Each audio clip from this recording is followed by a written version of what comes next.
What are some of the features you think about when I mention masks? You probably envision things like a surgical mask and how you throw it away as soon as the life cycle is complete. What if I told you that there is new research into eliminating this unneeded waste?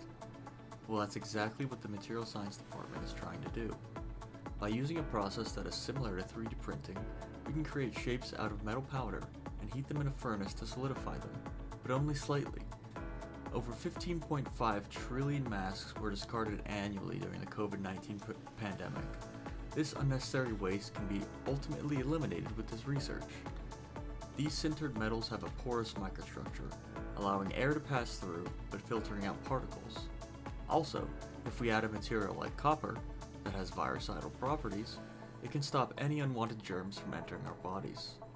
When the filter's life cycle is complete, you can just wash it in isopropyl alcohol until it's ready to reuse. Think of these porous metals like a sponge.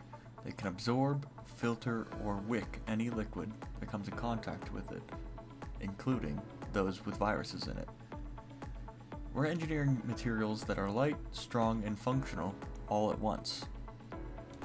These filters can provide a much-needed waste elimination from our world, with filtration efficiencies the same or better than that of N95 filters. Switching out disposable masks for these sustainable alternatives is a path to a carbon-neutral world and a germ-free one.